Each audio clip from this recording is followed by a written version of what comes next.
శివాజీ గారితో మొదలైన విషయం సంబంధం లేని ఇద్దరు వ్యక్తుల మధ్య పెద్ద కాంట్రవర్సీగా మారింది. నా అన్వేషణ గురించి ఏజుడు ఒక వీడియో రిలీజ్ చేసి మళ్ళీ డిలీట్ చేసింది అందరికీ తెలుసు కదా.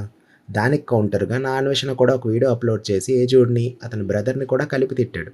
దానికి ఏజుడికి బాగా మండింది అనుకుంటా.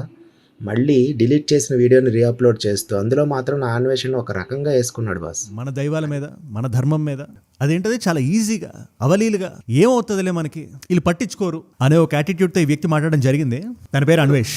ఫనీ హనుమంతు రేప్ కేసు ఏదైతే ఉందో, ఒక ఐఏఎస్ పిల్లలుగా పుట్టి నువ్వు నీ తమ్ముడు చేసిన అకృత్యాల్లో నువ్వెవడో నాకు తెలిసింది. అంతవరకు తమరు తెలిసిందే కదా, చిల్లర కంటెంట్ ఇది విను, కండోమ్ ప్యాకెట్లకి గివే వేలు చెత్త కంటెంట్ చేసేవారు. ఏం తెలుసు అని చెప్పావు నువ్వు? ఐఏఎస్ ఆఫీసర్స్ కొడుకులు ఏం పనులు చేశాను నేను? నాకు తెలియక అడుగుతాను, నేను ఏ పని చేశాను? నువ్వు చెప్పిన బెట్టింగ్ యాప్ నేను ఏదైనా ప్రమోట్ చేశానా? ఒక వీడియో, ఒక ఆడియో క్లిప్, ఒక పర్టికులర్ కమ్యూనిటీ పోస్ట్ బయటికి తీసి చూపి నువ్వు ప్రూఫ్స్ పెట్టి మా అడుగుతూనే గాల్లో బొంగరాలు తిప్పడం కాదు. నేను ఏమైనా అలాంటి తప్పు చేస్తున్నానని నువ్వు ఫీల్ అయితే చూపి. రెండుకు ఆగవు, నేను ఆగను కదా. నా మొండి పట్టుదల గురించి నీకు ఇంకా ఐడియా లేనట్టుంది, బట్ స్టిల్ మాట్లాడదాం. ప్రతి ఒక్కదాన్ని గురి చూసి బయటికి లాగుతా. ఎలా లాగుతానంటే ఈ డైనోసార్ గడితో ఎందుకు పెట్టుకున్నాను నువ్వు ఫీల్ అవ్వాలి. అది చాలా వైరల్ కూడా అయ్యింది.